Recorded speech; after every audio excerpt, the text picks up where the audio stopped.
Bienvenue dans House of Fabric, ce podcast animé par Alexandre Stevens et Enzo Rido est votre rendez-vous pour explorer Microsoft Fabric en toute simplicité.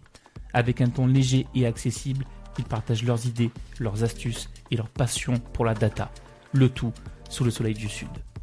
Que vous soyez expert ou juste curieux, cet espace est fait pour apprendre, échanger et avancer ensemble, sans prise de tête. Alors, mettez-vous à l'aise, on démarre l'épisode du jour.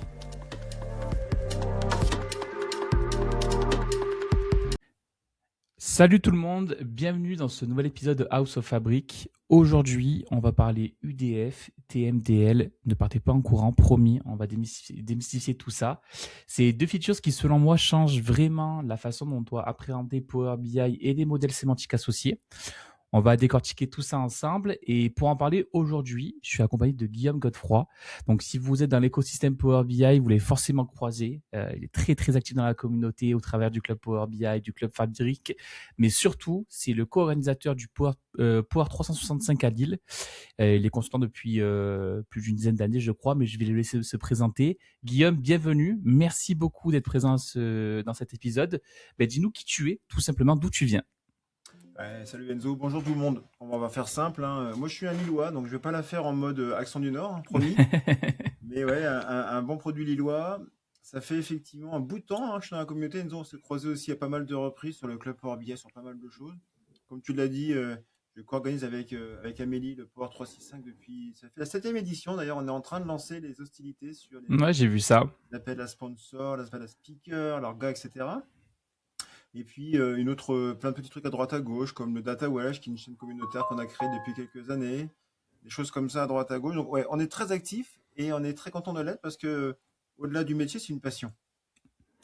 Complètement. Et puis ça se ressent aussi, hein. Moi, pour avoir fait, j'ai fait 2 sessions du Ouais, Power 365, dont une où j'étais speaker.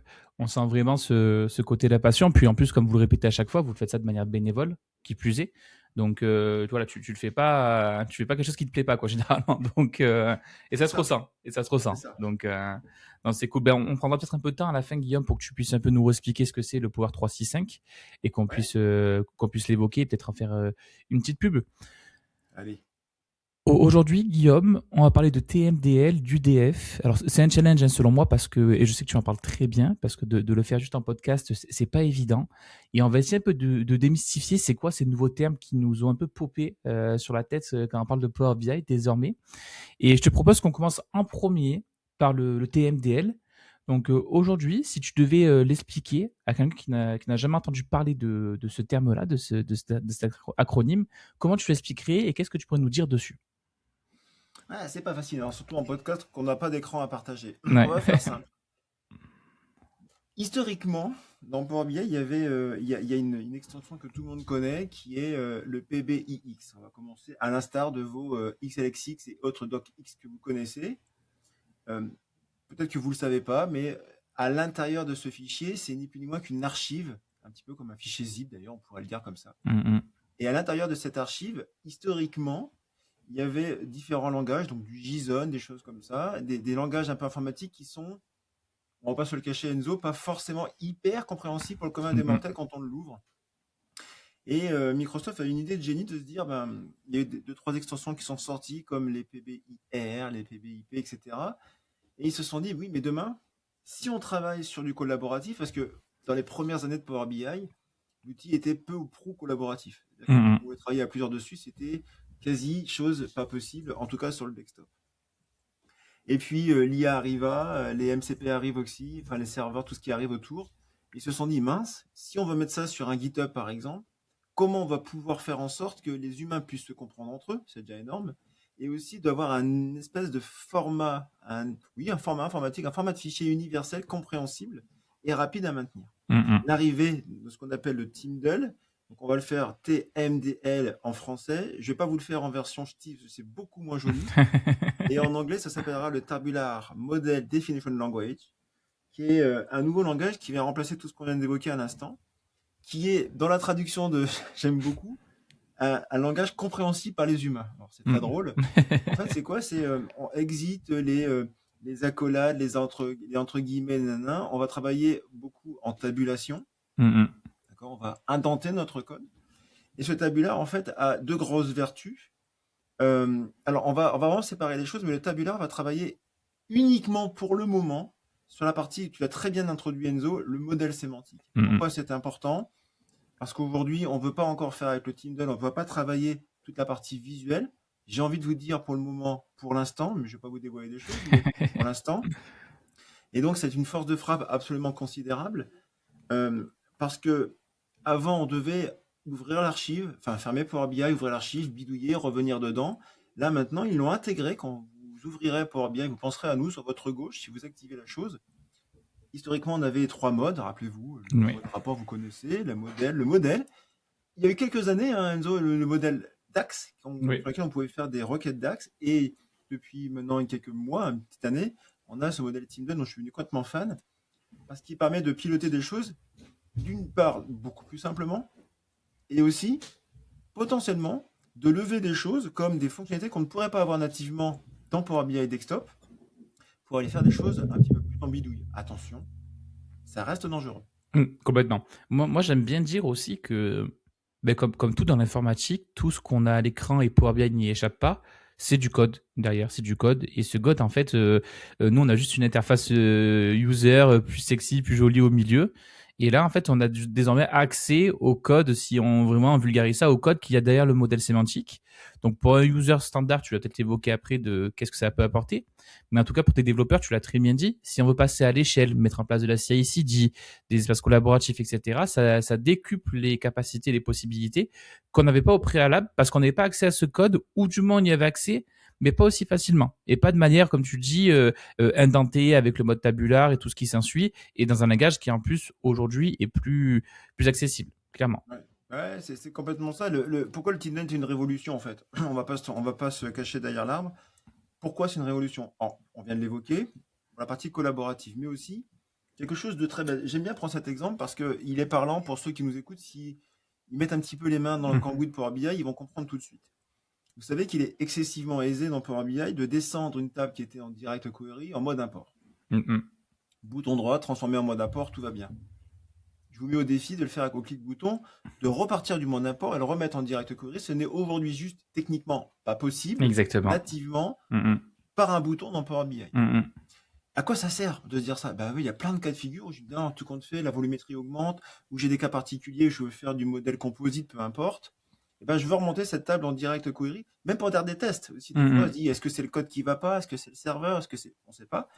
Eh bien, aujourd'hui, en Teamdall, juste en changeant le mode de connexion, avec une syntaxe qui leur est propre, en plus, dans le Teamdall, on a de l'auto-completion. Ça veut dire que si on n'est pas trop très avec le langage, on imagine que le langage est plus ou moins, il est assez intuitif à Enzo. Mmh. Eh bien, si on sait qu'on veut mettre en mode import, en tapant import, il va nous proposer la bonne sémantique, en direct query aussi, bref. Eh bien, juste cette fonctionnalité-là, en Teamdall, est une sacrée révolution. Ah, mais On va complètement. aussi, par exemple, dire, admettons qu'on n'ait pas de serveur MCP. Mmh. C'est quand même assez surprenant. Hein. Et on se dit, allez, Enzo, petit défi, je veux renommer 50 mesures. Parce que on est en prod et que je veux normaliser, ou alors je veux les mettre dans des query folders, je veux les mettre dans des dossiers d'affichage, on va dire ça Oui. comme ça. À la main, c'est jouable. On pouvait passer avant par par les outils, et c'est ce que d'ailleurs fait depuis longtemps. Tabular Editor, etc., des outils qu'on connaît tous dans la communauté. Maintenant, nativement, sans un outil tierce, eh bien, avec un petit contrôle H ou un petit contrôle F bien fait, on va pouvoir faire des choses magiques, remplacer des mesures en rafale, changer des formats de mesures en rafale, ranger des mesures en rafale. Voilà, ça ouvre plein de possibilités. Et derrière, on a accès, encore une fois, à des parties techniques qui ne sont pas visibles dans l'outil. On va pouvoir commenter, changer des modes par exemple, de compression. On va pouvoir faire des choses assez puissantes en Teamdall. Oui, et puis comme tu le dis justement, il faut savoir que du coup, là, on parle de TMDL, donc ça peut faire peur parce que c'est du langage de développement. Mais tu l'as très bien dit, en plus, c'est quelque chose qui est accessible sans outil tiers. Et c'est surtout, en fait, accessible depuis Power BI Desktop directement. Ouais. C'est que vous avez vraiment vos vues classiques, affichage de rapport, vue donnée et la vue du modèle classiquement, ces trois vues-là. Et vous avez maintenant même une cinquième vue, hein, mais il y a la vue TMDL dédiée où vous avez, comme vient de le dire Guillaume, toute la partie justement autour de votre modèle sémantique avec vos connexions, vos tables et tout ce qui s'ensuit. Et même aussi, moi, je l'utilise aussi pour la partie traduction, notamment. Tu Complètement. vois, la partie, les cultures qu'on a dans Power BI, cette notion-là. Alors, comme tu dis, si on n'a pas MCP serveur aujourd'hui, enfin, le MCP le fait. Et d'ailleurs, je pense que le MCP, derrière, il s'appuie sur le TMDL Ah, mais directement. clairement. Hein, donc, il fait pas plus, pas moins. Mais aujourd'hui, si on n'a pas MCP serveur, qu'on n'est pas à l'aise avec la solution, avec du TMDL View directement dans Power BI, mais ça se fait directement. Il n'y a pas Alors, de moi, j'aime débat. bien faire un petit truc pour qu'on comprenne bien ce que c'est que le TMDL, enfin le TMDL. Il y a depuis 12 ans maintenant, enfin oui, quasiment 12 ans, pour vieille, il va bientôt les fêter. Quand on publie un rapport sur le web, beaucoup me disent, mais pourquoi j'ai deux choses? Pourquoi j'ai un modèle sémantique d'un côté? Avant, c'était le dataset, le jeu de Oui. le modèle sémantique. Et avant, on a aussi un rapport. On a toujours cette distinction entre les deux. Pourquoi? Eh bien, en fait, on va faire un comparatif dans votre archive zip, dans votre fameux PBIX. Vous avez le TMDL qui va gérer la partie modèle sémantique pur, d'accord? Ce qu'on va ramener plutôt au PBIP en partie, entre guillemets, une partie du PBIP. Et on va avoir l'autre partie qui est complètement cloisonnée pour le moment, sur la partie vraiment report, le PBIR d'ailleurs. Tout à fait. Aussi bien expliqué comme ça, dans lequel on n'aura pas de TMDL, on aura un peu de JSON et aussi du TMMSL, le Tabular Model Scripting Language, Ouais, tout qui est à fait. l'ancienne version du TMDL. Et en fait, ils l'ont bien cloisonné comme ça parce que autant travailler sur un modèle sémantique. Vous voyez, il y a une petite option aujourd'hui qui nous permet dans Power BI de rafraîchir soit la data, soit le modèle, Oui. soit les deux. Ça, c'est typiquement cloisonné dans un TMDL. Et à côté, on a un autre morceau et qui est très bien identifié. Le web, le modèle sémantique, votre TMDL. L'autre partie qui est la partie vraiment visuelle reporting. Et ça, c'est important de l'avoir en tête comme ça, parce qu'on va pouvoir gérer deux choses complètement différemment, deux équipes complètement différemment, des droits de sécurité différemment et des options qui n'ont rien à voir. Et donc, oui, c'est une révolution parce que, on permet à des langages beaucoup plus simples de pouvoir être accessibles à plus grand, enfin, au commun des mortels, pardon. Deux, c'est bête, mais le MCP, tu l'as très bien dit, ne fait ni plus ni moins, entre guillemets, qu'aller lire ce truc. Et ça veut dire que, moi, je parle toujours d'un principe, on divague un petit peu, mais sur l'IA, c'est bien c'est super l'IA, on va pas se mentir, c'est absolument génial, ça fait des choses pour nous. Moi, je pars du principe que si on ne maîtrise pas, si on ne comprend pas ce qu'a fait l'IA pour nous, demain, on n'est pas persuadé de pouvoir maintenir, de pouvoir corriger, voire même de pouvoir faire évoluer ce qu'a fait l'IA pour nous. Tout à fait. Et donc, si on met un petit peu les mains dans un MCP, quand vous ouvrez un peu les étapes de votre MCP, vous voyez ce qu'il fait dans votre TMDL. Et globalement, il ne s'appuie que sur ça. Et donc, si vous maîtrisez le TMDL, vous maîtrisez un peu ce que fait le MCP, vous comprenez ce que fait l'IA, et ça va donc vous pouvoir vous dire, pour moi, l'IA est un tremplin là-dessus, de vous dire, j'aurais pas pensé à le faire, et demain, sans forcément le faire avec l'IA, parce que sinon, on va devenir, pardon Enzo, je sais pas si je peux le dire dans le podcast, mais si tu peux, on va devenir un peu une fabrique à crétins, parce qu'on va penser pour nous. Et ben, le fait de comprendre ce que fait l'IA dans ce modèle. Ce n'est pas une boîte noire en fait. Hein. Mais bien sûr, c'est une boîte noire. Et quand c'est une boîte noire, c'est pas normal. Moi, j'ai par exemple, pas plus tard que la semaine dernière, j'ai fait une formation, il me dit, mais le chat GPT me le fait, l'IA me le fait pour moi. Ok les gars, et vous savez faire, demain il n'y a plus d'IA, comment on fait? Il n'y a plus de position sur Internet, vous n'avez pas, vous êtes en réseau 3G dans un train, vous êtes devant chez le client dans une boîte noire, comment on fait? Eh ben on fait pas. Et donc c'est important d'avoir toute cette technologie-là. Et... Oui, puis malgré tout, tu vois, ça reste aussi un peu le débat qu'on a tout le temps, mais moi j'aime bien dire aussi, en effet, l'IA n'est pas là pour nous remplacer, l'IA est là pour accélérer nos développements et produire encore plus de rapports qu'on produisait avant. Donc moi j'aime bien dire, au lieu qu'un consultant mette 2 jours pour faire un rapport, il va mettre en 2 jours, il va faire 4 rapports, par exemple, tu vois, si on tire le trait.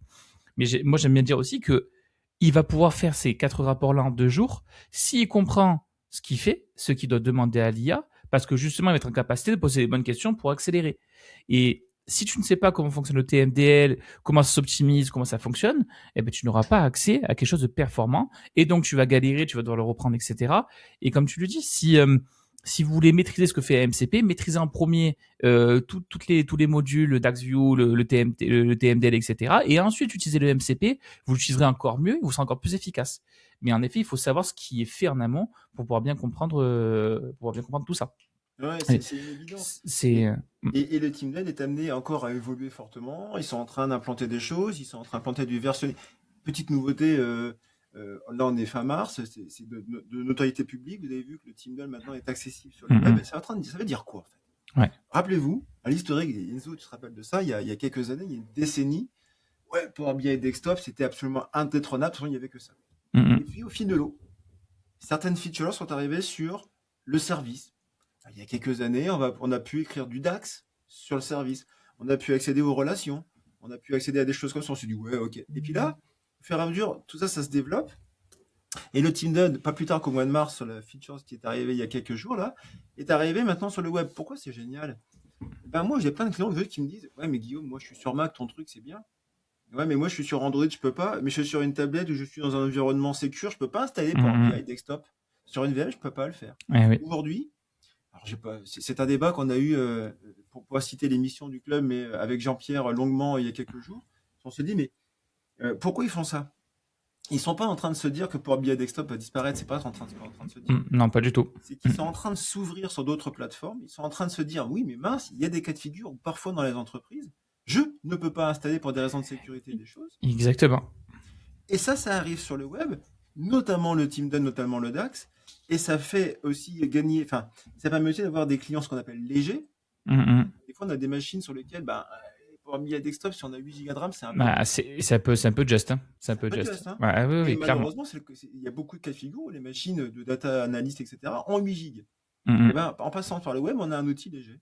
Donc ça Exactement. s'implante aussi sur le web. Donc c'est une sacrée révolution, je trouve. Oui, puis on gagne du temps aussi à pas reprendre le modèle en local chez nous, le Ouais, republier, etc. bien sûr. On gagne du temps dans tout ça. Et puis, si pour peu qu'il y ait aussi une notion de CI/CD au milieu avec du Git ou peu importe, ça permet aussi de fluidifier tous ces échanges. Ouais, Donc, complètement d'accord. c'est euh, c'est vraiment la grosse révolution selon moi. Et c'est là aussi où Power BI, par le biais notamment de Fabric, a changé de dimension dans cette partie-là, de monter à l'échelle aussi tous les rapports, d'optimiser. Et en effet, on avait plein d'outils avant qui marchaient très bien. Pour ne citer que Tabular Editor, qui était pour moi l'outil top one sur ces sujets-là. Et aujourd'hui, on a tout de natif quasiment, et on n'a pas besoin de rajouter des compétences supplémentaires ou d'autres outils pour faire ce qu'on fait aujourd'hui, Alors typiquement. après, on va pas se mentir, Enzo. Ça, c'est un avis très personnel et c'est le moment de le partager aussi. C'est que euh, Fabric est arrivé, c'est la révolution de la décennie, on va pas c'est clair, en tout Mm cas des dernières années. Je pense qu'on peut pas être bon en tout. C'est-à-dire que je connais personne qui est un killer en CI/CD, DAX, Power BI, avec des Complètement. notebooks Python, qui va faire aussi du KQL et en même temps, il va savoir faire un pipeline hyper complexe. Mm S'il existe, ça tombe bien, on est en train de recruter, j'ai bien qu'il me fasse signe, mais je ne pense pas que ça existe sur la planète. Et même si ça existait, je pense que on peut pas. C'est un peu comme un médecin, je pense qu'on est un généraliste, il est bon en tout, mais il fait spécialiser en rien. C'est très -hmm. important parce qu'un bon généraliste est essentiel. Il Ouais. va traiter les mots du quotidien, c'est canon. Dès Mm lors qu'on a un problème spécifique, on va forcément aller voir un spécialiste. Et c'est d'ailleurs pour ça que ça existe en médecine depuis Eh oui. des centaines d'années. Et je pense qu'un cardiologue ne sera incapable d'aller traiter un problème de calvitie ou de pied. Et c'est Mm bien normal, c'est pas son boulet. Pourtant, il est médecin. Exactement. Et Bien oui. sûr. Mm Et donc, je pense qu'il faut arrêter de se dire qu'on va être bon en tout. Dans Fabric, aujourd'hui, il y a tellement de briques que savoir faire du Python est devenu à peu près un standard, du SQL est un standard, du KQL, ça commence à se complexifier, faire des choses un peu différentes. Donc voilà, pourquoi je vous dis ça? Parce qu'on peut pas être bon en tout. Et je crois que maîtriser déjà le basique, c'est-à-dire le DAX minimum, je pense que maîtriser un peu de Python quand on fait du Fabric, il me semble assez logique. Complètement. Et le Teamdoll, même s'il n'est pas clairement exposé, entre guillemets, dans Fabric, va devenir pour moi un incontournable. Si demain vous arrivez dans une entreprise où on va demander de faire ce qu'a dit très clairement Enzo, du Mm CICD, -hmm. de faire des pipelines, de faire de la modification en équipe, forcément cette techno-là, vous allez forcément y être confronté. Ah mais complètement. Puis ça fait partie aussi, selon moi, d'une expertise Power BI. Pour le coup, le TMDL, tu vois, c'est important, au même titre que le DAX désormais. Oui, C'est important, tu vois, de savoir, au même titre que tu maîtrises ton modèle sémantique, que tu sais l'optimiser avec ton schéma en étoile, en flocon. Si tu ne sais pas ce que c'est le TMDL, ben tu es en t'es mort. retard. En 2026, tu es en retard. Oui, Tu es en oui, t'es en retard, retard clairement. complet. Ah ouais. Oui, oui. Donc, et comme tu le dis, tu vois, si demain, moi, je vois un soi-disant expert qui reconstruit son modèle sémantique, ce qui peut pas passer du direct courrier import ou l'inverse, tu vois, et qui, au lieu de le faire en TMDL, tu te dis, mais Il y a un faut, souci. faut, faut se mettre à jour. Faut se mettre à Ouais, jour. Donc, c'est ouais.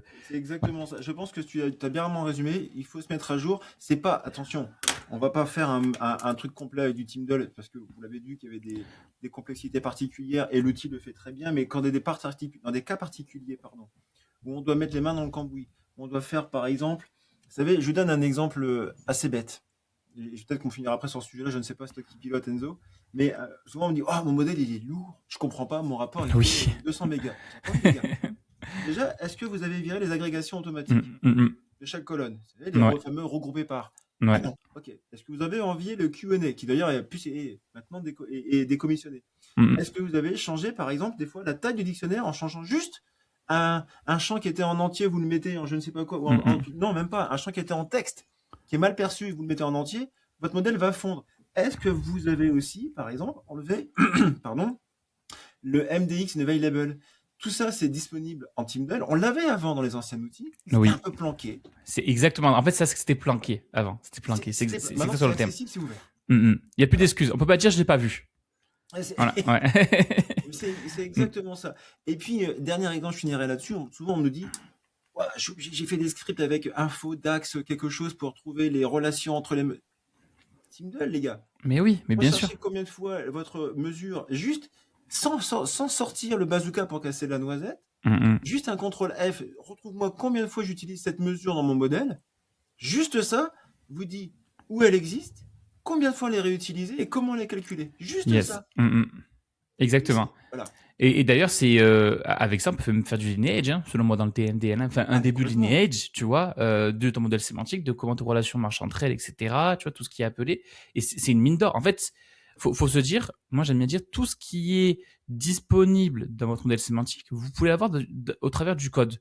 Donc, dès lors que vous avez accès à du code, vous pouvez en faire ce que vous voulez, dont notamment aller faire du lineage, de l'optimisation, de la documentation.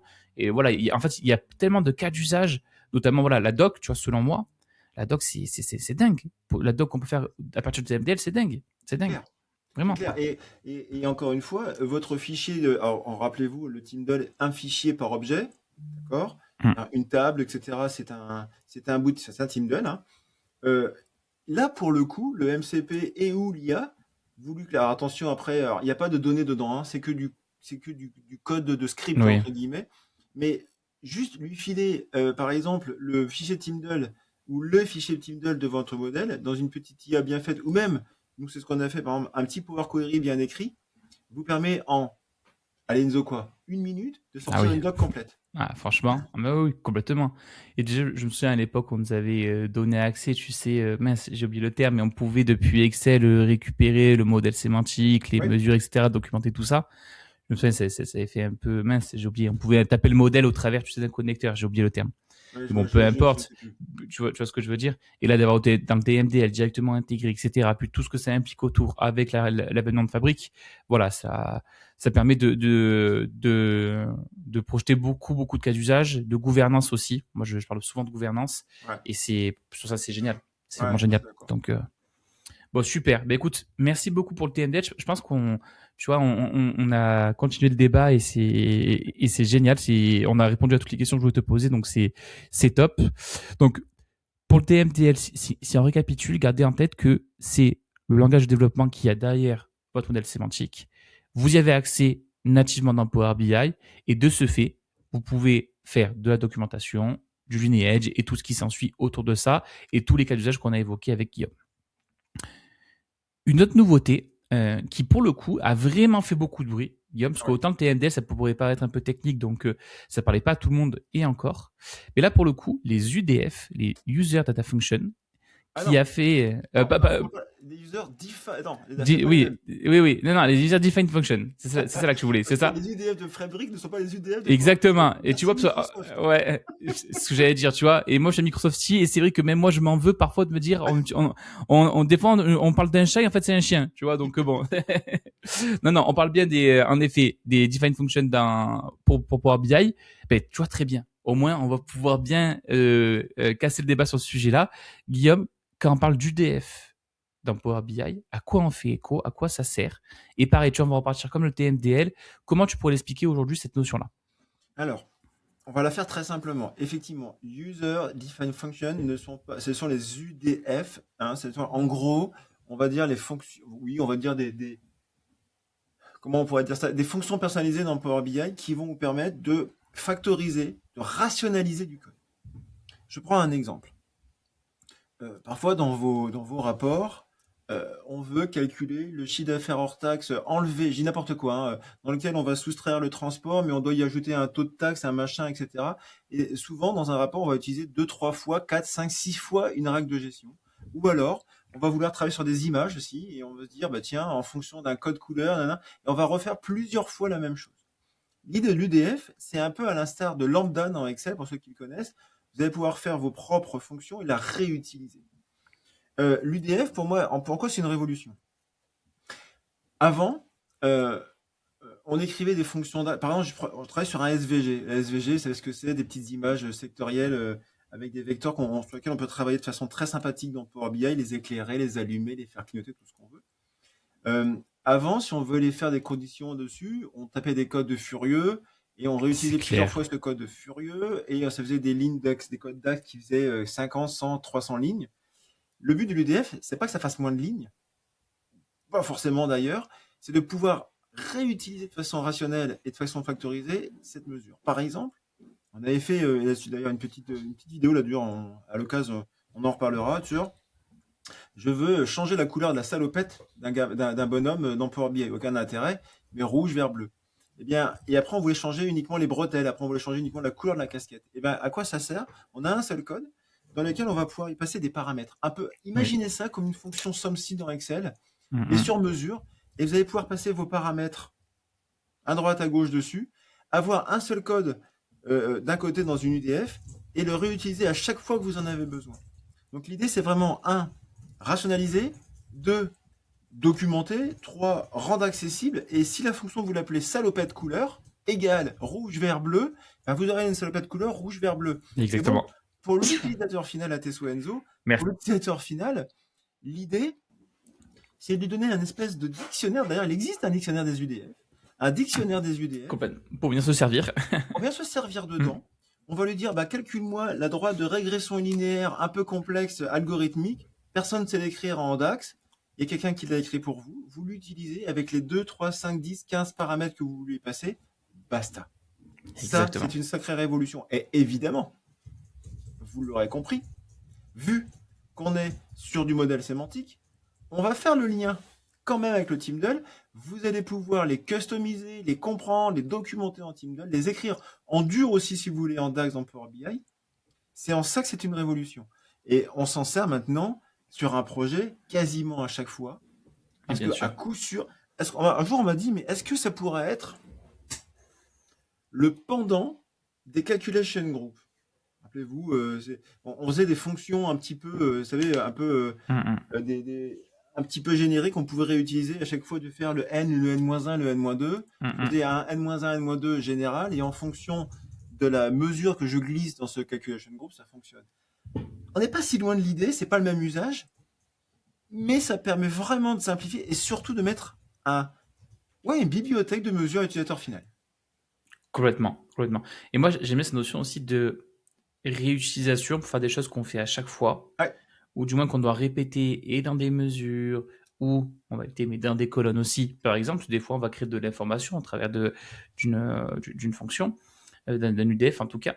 Mais c'est vraiment cette notion-là de on dédie une fonction pour faire de réutiliser du code DAX et pas à chaque fois se le retaper. Donc au-delà du fait que ça fait gagner du temps évidemment sur vos développements, surtout que vous gardez une cohérence de développement et de précision de votre DAX et donc aussi de performance typiquement. Et ça on le sait, hein, le DAX c'est génial, mais c'est aussi un performance killer. Ça peut être mais de très très loin. Des fois, un simple calculé à la place d'un filter dans une formule DAX, ça peut vous tuer la perf, mais parfois même de quelques minutes selon la volumétrie. Donc, d'avoir justement des UDF mis à disposition qui sont normalement en théorie optimisés et réexploitables, ça vous fait gagner du temps et aussi de la performance. Par contre, Enzo, on revient sur les compétences qu'il faut avoir. L'UDF, c'est du pur DAX, pas de problème, avec ses particularités tout de même. Et on va être obligé. Il y a beaucoup qui me disent, oh non, l'onglet DAX dans Power BI, franchement, je peux le faire partout par ailleurs avec un évalué. Ok. Pour faire un UDF, vous n'avez que très peu de choix que de passer soit par le DAX, soit si vous êtes vraiment à un bon niveau en Tyndall, passer en direct en Tyndall, mais c'est chaud. Mais si vous passez en DAX, vous êtes obligé de passer par cet onglet à gauche, le quatrième onglet DAX, pour pouvoir définir, faire un define function de votre UDF. Et donc, ça vous demande des compétences en DAX, des compétences dans ce nouvel onglet, parce qu'on va définir avec cette nouvelle façon de travailler. Ça vous demande aussi une approche beaucoup plus métier. Et ça, c'est pas facile. Parce que Complètement. faire une mesure, faire un UDF, on va dire une mesure, parce que c'est pas beau, faire un UDF fonctionnel, transverse, multi-cas de figure, va demander plusieurs itérations. Complètement. Et souvent de se poser les bonnes questions, mais qui va l'utiliser et comment il va la comprendre. Donc il faut vraiment se poser la question de faire un UDF pour faire un UDF, cool, Exactement, pas intérêt. Juste pour de la feature comme ça, hein, pas intérêt. pas d'intérêt. Il faut qu'il serve une cause et il faut qu'il soit multi-réutilisable. Sinon, t'as pas Complètement. vraiment Oui, d'intérêt. oui, complètement. Puis moi, j'ai un exemple très, très basique. Tu sais, c'est pour la TVA, typiquement pour être un taux de TTC. Voilà. Donc moi, j'aime me dire, ben, imaginez que dans votre modèle Power BI, vous avez 15 mesures et qui chacune de ces mesures individuellement calcule le TTC avec la même règle, hein, le montant fois 1,20. Ben, aujourd'hui, si le taux de TVA il change, ben, vous devez prendre toutes vos mesures. Alors, maintenant que le TMDL, on peut faire un contrôle F et tout changer automatiquement. Mais bon, dans tous les cas, vous devez prendre toutes vos mesures, changer le taux de votre TVA et ensuite les modifier une à une. Alors que là, avec juste une fonction UDF, vous définissez votre fonction, apply TVA, peu importe, le paramètre qui est attendu, donc la valeur que vous allez calculer, et le calcul associé.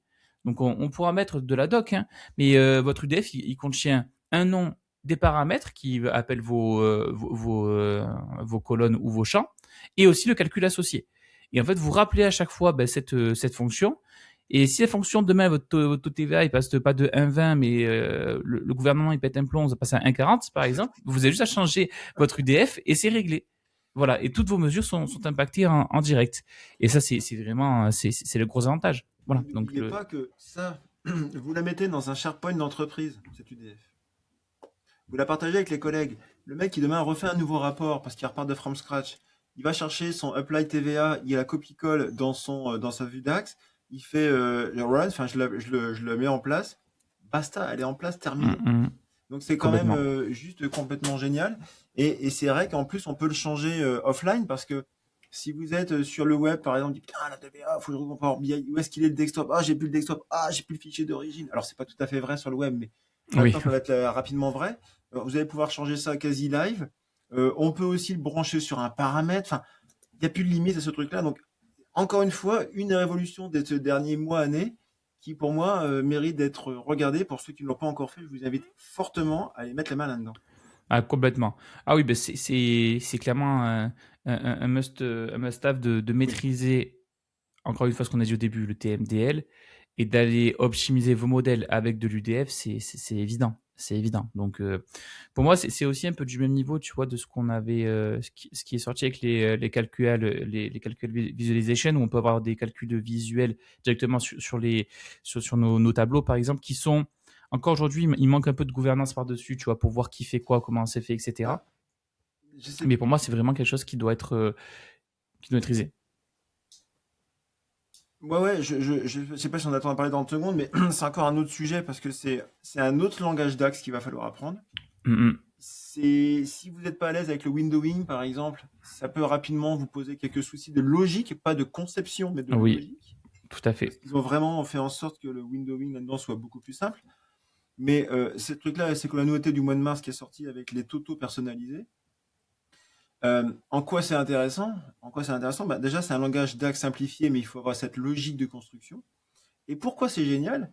Et pourquoi on le retrouve, pourquoi c'est compliqué à administrer? Pour deux raisons. Un, n'oubliez jamais que ces fameux calculations visual sont intrinsèquement liés à un visuel.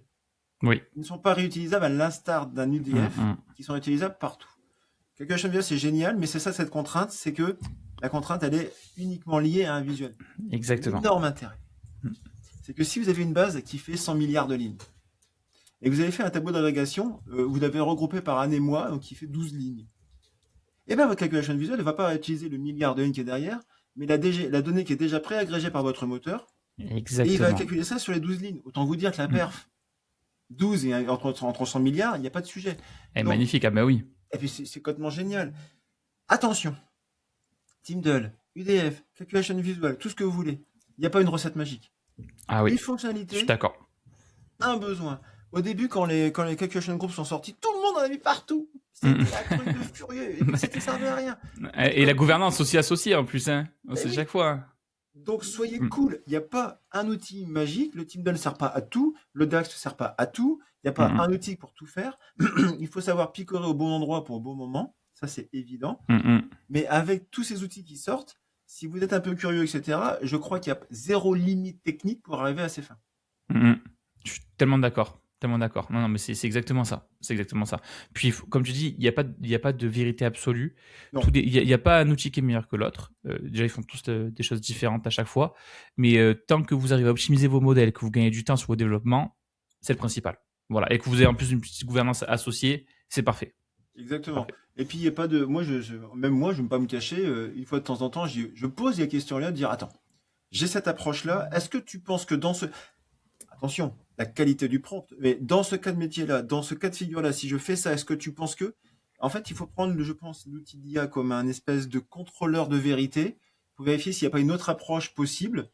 Hein, et n'oubliez jamais que l'IA se nourrit du web. Il y a aussi beaucoup de choses superbes, il y a aussi beaucoup de conneries qui circulent sur le web. L'IA elle-même hallucine, donc attention aussi.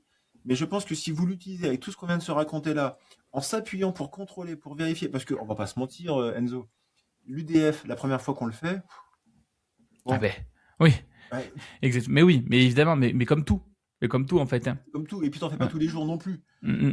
Donc voilà, Complètement. mais et tout ça cumulé avec l'IA, mais je pense que on va passer pour un boomer, je vais passer pour un boomer, mais l'IA, elle est vraiment là pour aider, elle n'est pas là pour faire pour vous.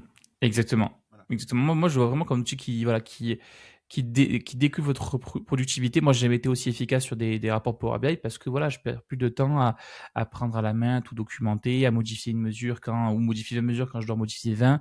Et par contre, l'optimisation, la formule DAX, ce qu'il faut faire par rapport aux besoins de métier, c'est moi qui le porte toujours. Et c'est juste un outil supplémentaire qui me permet d'aller plus vite. Au même Mais titre que tu vois, quand Tabular Editor est sorti à l'époque, on disait pas Tabular Editor va nous remplacer ou va remplacer les développeurs. Non, ça a juste aidé à aller plus vite et plus rapidement. Donc, exactement, et puis je vais rappeler un truc pour faire une petite digression sur Fabrique. On s'est croisé aussi, mais à l'IA-Tour de Paris qui a eu lieu il y a un mois maintenant, peut-être, je sais plus, 3 semaines. ouais, 3 semaines, ouais, c'est ça tout à fait. Il y a eu beaucoup de choses autour de la data, forcément, parce que n'oubliez jamais que sans data, il n'y aura pas d'IA. Et sur un workshop auquel j'ai participé qui était absolument génial, le mec, le démonstrateur nous dit, bah ouais, regardez, maintenant la data, vous lui dites ça, puis il vous répond. Ok. Et puis on lui pose la question, on lui dit, ouais, mais si le champ il s'appelle YC23, comment veux-tu savoir que c'est un client en fait? N'oubliez jamais que vous ne ferez jamais trop de métadata, faut pas en mettre non plus partout, mais traduire vos champs grâce au TeamDL, ce que vous voulez, peu importe. Mettre des noms clairs, donner des synonymes, enrichir vos données, travailler la métadata. Ça servira pour tout ce qu'on vient de se dire, tout. Complètement. C'est-à-dire que rangez vos mesures correctement. Donnez des UDF avec des noms clairs, parce que si vous l'appelez apply 3, ok, ça veut dire quoi?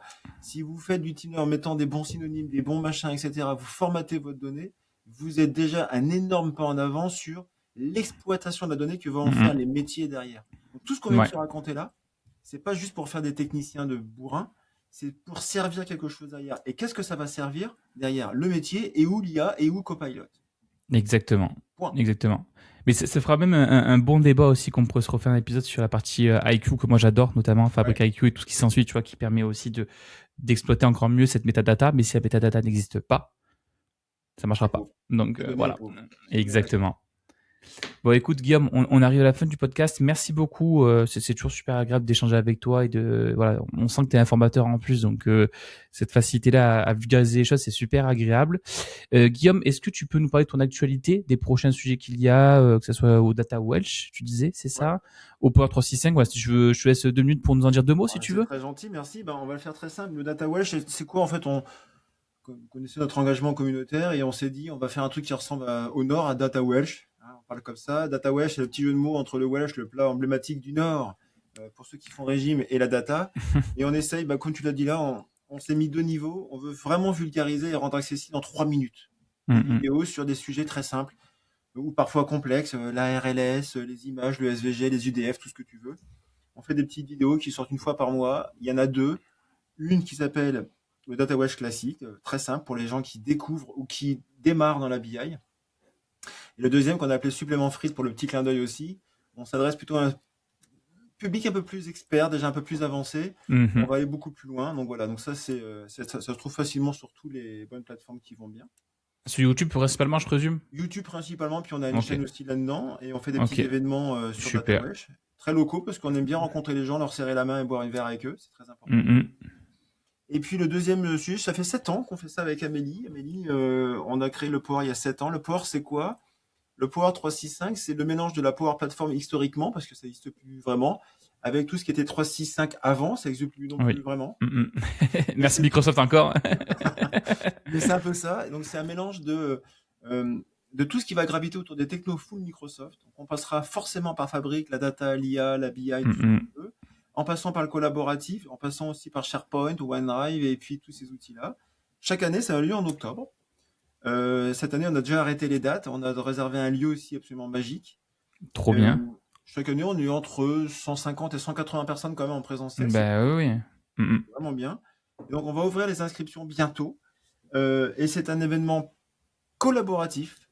On fait ça, nous, en termes bénévoles, en tant que bénévole, effectivement. On n'a rien à gagner là-dessus, sauf à se faire plaisir. Et donc, l'idée de l'événement, c'est bienveillance, bonne humeur, participation. On a à peu près 25 sessions, ça dépend. Donc, tu as déjà fait aussi, Enzo, certaines. Ouais. Donc voilà, les inscriptions vont s'ouvrir. Et puis, on cherche forcément aussi des gens qui nous accompagnent. Parce que faire un événement, même si c'est pour nous du bénévolat, il y a des coûts qui Il sont y a un associés, coût, il y a une évidemment. organisation. Mhm. Si certains qui écoutent le podcast veulent s'investir d'une manière ou d'une autre, c'est pas forcément un chèque, pas du tout. Mais Ouais, pas c'est d'être trop. présent, aider à l'organisation, être là Voilà, pour préparer les salles, gérer les speakers, le tout à flux fait. de gens. Ouais. Et ben, ils te font appel à moi ou à toi, et puis ben, ça sera ils seront les bienvenus. Voilà un peu l'actualité du moment. Bah écoute, super, merci Guillaume. Et je mettrai tous les liens en commentaire et aussi sur le post LinkedIn où on parlera du podcast parce que, C'est gentil. comme au même titre voilà, que ce que fait JP, Charlie, Marie et toute la communauté, vous faites beaucoup de choses pour la communauté, donc c'est bien aussi de vous mettre en visibilité dès qu'on le peut. Bah écoute, en Voilà. tout cas, merci pour la démarche parce que c'est assez canon. Et puis, c'est remarquable de le faire parce que c'est encore une fois du temps perso là-dessus. Et merci à toi de prendre ce temps parce qu'il y a encore un peu de montage, un peu de tout ça à faire, un peu de nettoyage derrière. Donc, c'est bien qu'on ait des gens qui participent à cette communauté. Et c'est parce que vous savez que, pour finir là-dessus, la communauté française, c'est l'une des plus importantes au monde sur la partie Mhm. BI et fabrique. Parce que, au-delà de la langue, francophone forcément, c'est l'une des plus actives. Et donc pour Yes. ça, continuons parce que c'est quand même un sacré. En plus, qu'on va peut-être gagner la Coupe du Monde de football, sinon C'est ça. c'est plus actif encore mieux. Je suis tellement d'accord. Mais en plus, on est très actif, mais en fait, il y a beaucoup de monde qui est très Et actif. oui, Surtout ça. c'est C'est en ça. fait, tu vois, les Anglais, ils ont deux, trois têtes de pont qui toujours pop et qui sont toujours là, ou d'autres pays. Mais nous, c'est vrai qu'on a vraiment beaucoup de monde qui est très actif. Donc, il y en a pour tous les goûts. Moi, j'aime dire sur l'expertise, il y a des gars qui font que l'expertise, d'autres qui démystifient, d'autres qui font un peu un mix des deux, d'autres qui font des events en local. Donc, c'est super. Il y en a pour tout le monde en C'est plus. vraiment ça. Donc, voilà. Mais écoute, Guillaume, merci beaucoup. Merci à vous, à toi. Et merci à tout le monde, merci d'avoir écouté le podcast et on vous dit à très vite. Au Bientôt. revoir. Merci d'avoir écouté cet épisode de House of Fabric. On espère que vous avez passé un beau moment parmi nous. Si cet épisode vous a plu, laissez-nous une note ou un commentaire sur votre plateforme préférée. Et pourquoi pas ne pas le partager avec vos collègues, vos amis ou même votre belle-mère. Qui sait, elle pourrait devenir une experte en fabrique elle aussi. On se retrouve très vite pour un nouvel épisode. D'ici là, prenez soin de vous et restez curieux. À bientôt sous le soleil de House of Fabric.